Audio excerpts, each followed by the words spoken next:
Everyone went into an uproar. The guests didn't expect to stumble upon such a scene at a wedding. Soon, whispers and murmurs began echoing throughout the ballroom. The host's smile froze on his face. He didn't expect to see the groom, who was delighted a moment ago, suddenly go through a mood change. He paused momentarily before changing the subject. "Oh, dear, it seems that our groom is still having the pre-wedding jitters. Let's listen to a song for now, dear guests. We'll give him some time to recompose himself." Loud music rang out immediately. The host shot us a look immediately. It was a sign for us to hurry up and resolve our conflict as soon as possible. At the very least, we shouldn't be embarrassing ourselves in front of the guests. Alas, the host's nice intentions were outright ignored by Samuel Ford, my supposed husband-to-be. Instead, he snatched the microphone from the host. "I'm sorry for wasting your time, everyone. This wedding is cancelled.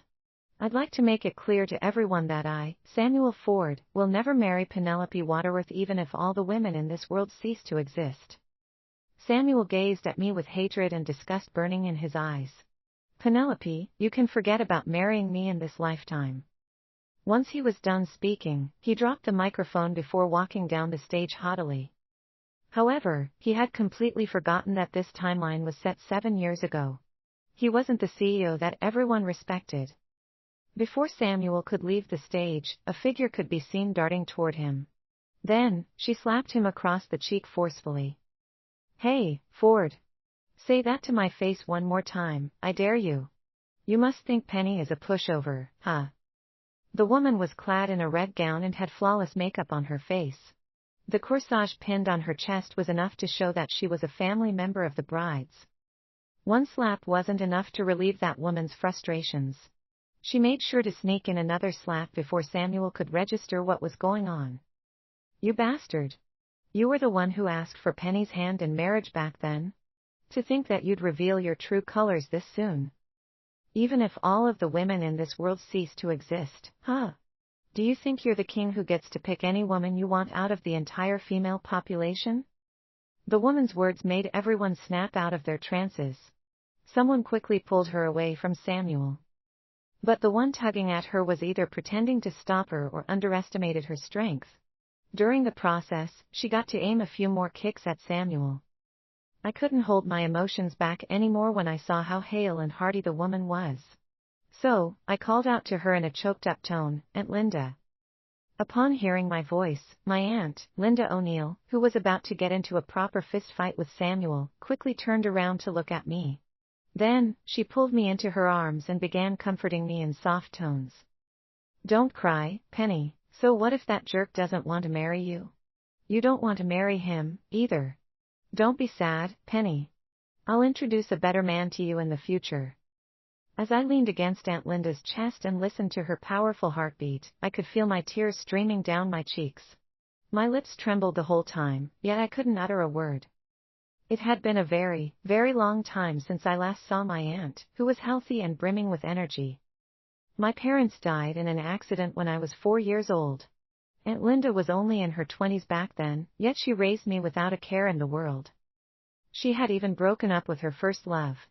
Since then, she had never married anyone else. When I chose to give up on my stable job in order to help Samuel establish his business, Aunt Linda had scolded us for making her worry. However, she secretly did her best to provide us with as much financial support as she could. Halfway through the journey, Samuel and I were met with a crisis that almost resulted in our bankruptcy. Aunt Linda had sold her house and worked her ass off just to shoulder the financial burden with us.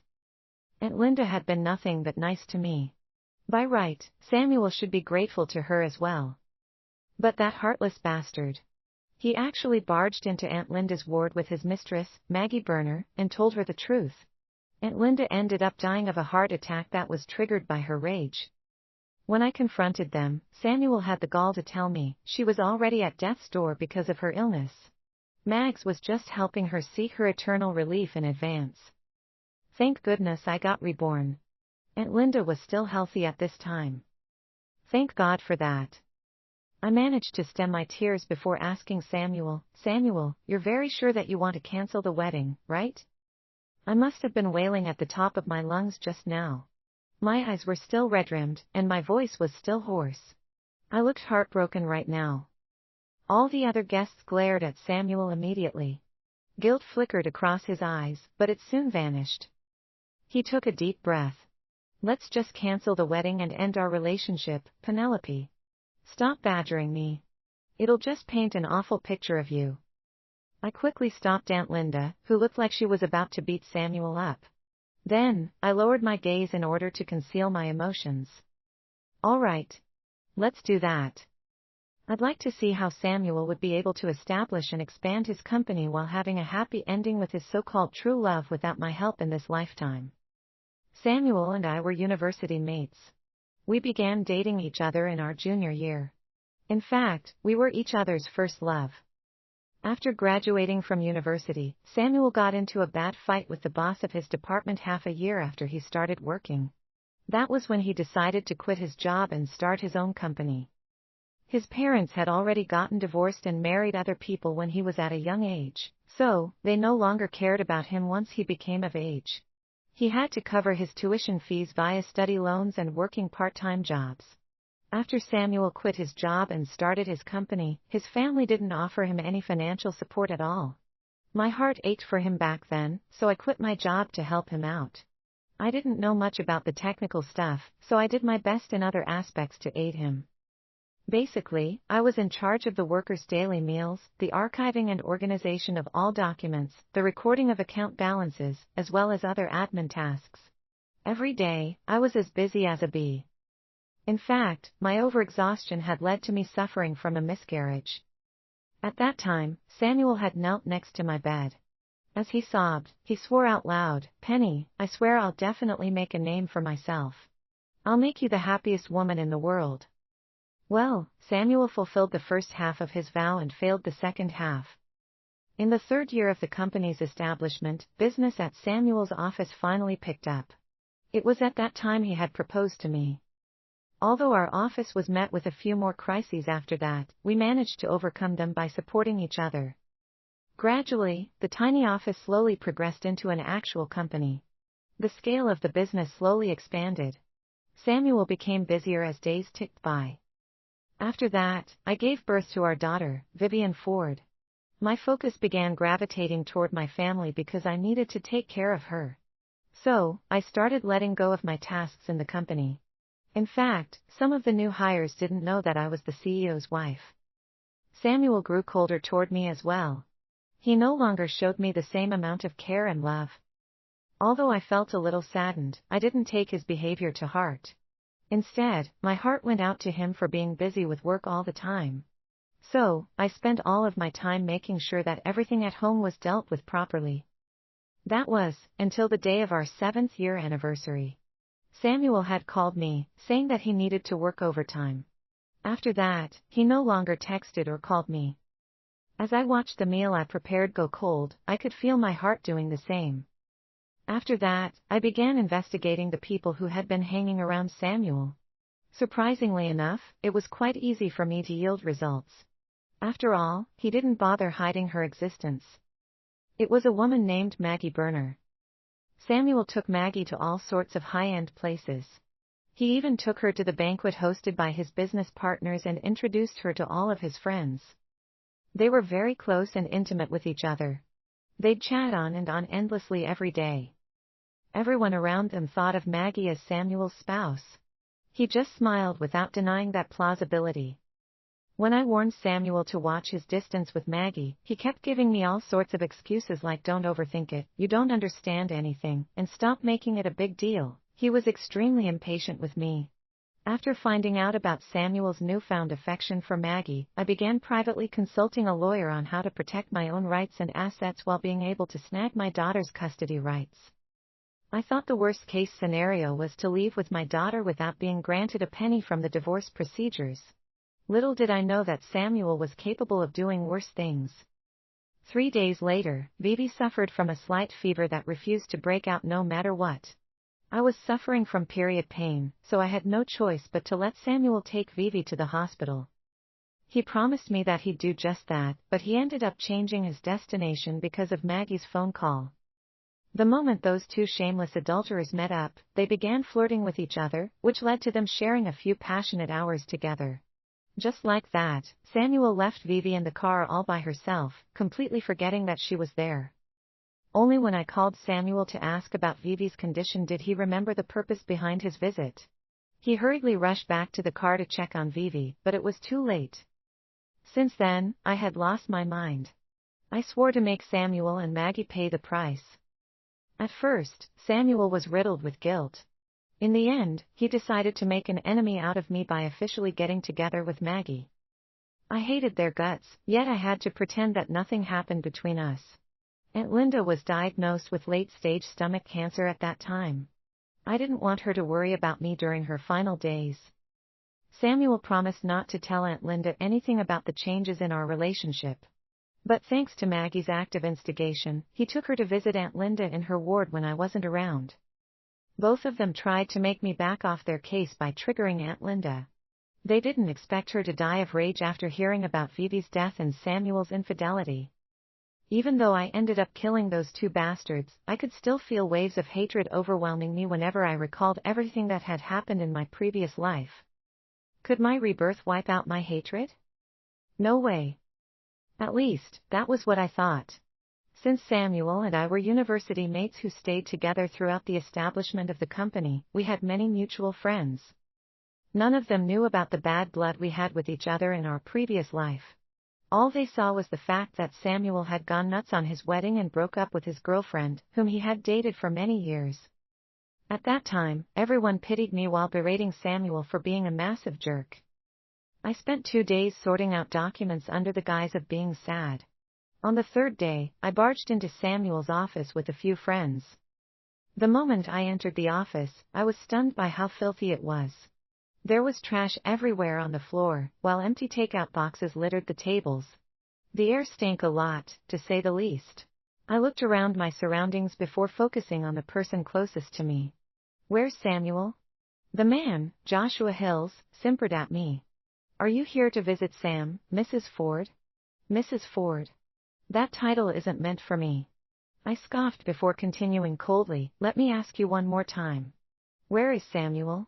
I need to talk to him about something. Tell him to meet me now." Joshua shrank away from me. Then, he turned to look at the others pleadingly. The office was quite small. There were 6 more people working in the office other than Joshua. Everyone had attended the wedding, which was ultimately reduced to a circus. They swapped glances with each other. Finally, a man in a checkered shirt and had dark rings under his eyes answered me, "Sam has left the office. He's not here at the moment." "You're Tyler Zimmerman?" I managed to dig out this name from the recesses of my mind. In my previous life, Tyler had left the company in the 5th year I got married to Samuel. His reason was that his goals didn't align with the company's anymore. At that time, I no longer visited the company that much. But since Tyler was a friend with whom I had faced hardships, I had called him to invite him to a meal after hearing that he'd be leaving soon. He didn't accept my invitation. All he said over the phone was, "Penny, you're a good person. Here's a word of advice, Samuel is a piece of shit. You should watch out for yourself." At that time, I thought Tyler had said those things to me because he and Samuel got into a fight. Sometime in the future, I finally realized that he must have seen Samuel's true colors a long time ago. I took a deep breath and tried to sound gentle as I said, "I need to discuss something important with Samuel. Can you tell him to come back to the office?" Joshua quickly took over the conversation. "Okay. Give me a second, Mrs. Ford. I'll call Sam right away." I frowned, but I didn't remind him to change his nickname for me. The calling tone rang a few times. Soon, Samuel's voice drifted from the other end of the line. "Oh, Joshua, what's up?" "Sam, Mrs. Ford's looking for you." Samuel ended the call abruptly. Poor Joshua, who didn't get to finish his sentence, was left feeling awkward. He just squeezed out an awkward smile. Maybe Sam's busy at the moment." I interrupted, "No need to explain on his behalf. Since he's not here today, please pass him a message. I want him to gather and return me the money I've invested into this office as well as the salary he owes me. I'm only giving him 2 days' time." If he doesn't return the money to me by then, I'll have to ask the court to help me out. When we first established the office, things were insanely difficult for us. So, I invested my savings into the office and even borrowed a ton of money from Aunt Linda. When I helped Samuel with the administrative tasks, I never asked him for any salary. Back then, Samuel had hugged me while wondering out loud what he had done to have possibly deserved a woman as amazing as me. Now, the recollection of that memory just made me feel like the biggest idiot in the world. Joshua was momentarily stunned, but panic soon set in. Don't do that, Mrs. Ford. Our office is doing well, isn't it? Why are you taking the money all of a sudden? Since their own profits were being threatened, the other staff members began convincing me to drop the case. Don't get mad, Mrs. Ford. You should talk it out with Sam once he gets back to the office. Don't make your decisions so brashly. That's right. You two were together for so long, after all. Don't ruin your relationship just because of something as minuscule as money. Precisely. Mrs. Ford, even if you and Sam are fighting with each other, don't go around venting your frustrations on the office, all right? Everyone kept talking to me at the same time. They might sound like they were advising me, but in reality, they were blaming me for not taking the situation into consideration. I knew that everyone put their blood, sweat, and tears into starting the small company. If I were to retrieve my portion of money and leave at this time, I'd put a ton of pressure on their shoulders. But why should I care about them? Although these people referred to me as Mrs. Ford, they were still Samuel's friends at the end of the day. In my previous life, when Samuel and Maggie were flirting with each other, these people, also known as the company's core members as well as Samuel's friends, must have known about their relationship. However, all of them chose to remain silent and not tell me anything. In that case, why should I care about them? Don't yap about those things in front of me. Just send the message to Samuel. After all, Samuel would have to worry about a lot more things. Penelope Waterworth, what on earth do you want from me? The moment I picked up the phone, I heard Samuel's enraged voice drifting into my ears. You knew that we just made an investment to have our equipment changed. We haven't collected the payment for our new project, either. Why are you demanding money from me right now? So, I remained impassive. What does your office have to do with me? Samuel seemed to be speechless for a moment. Then, he replied in a softer and slower tone, Penelope, I know you're mad at me for canceling the wedding, but you can't just take out your anger on the office, you know. It's tough for my friends to work with me. I even promised them that I'd distribute bonuses to them at the end of this month. I cut him off impatiently. Samuel, just tell me, are you going to return the money to me or not? Don't blame me for not reminding you when you receive the court summons in 2 days.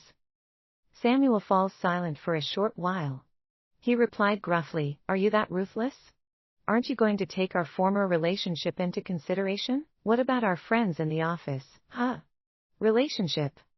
Samuel probably thought I was still the naive and soft-hearted Penelope Waterworth from the past. He thought I was angry at myself for getting dumped at the wedding, so he tried to use my morals against me. What sort of former relationship did we have anyway? Are you talking about the times I suffered and stretched myself thin for your sake? Or the time when I suddenly got humiliated by you at the wedding?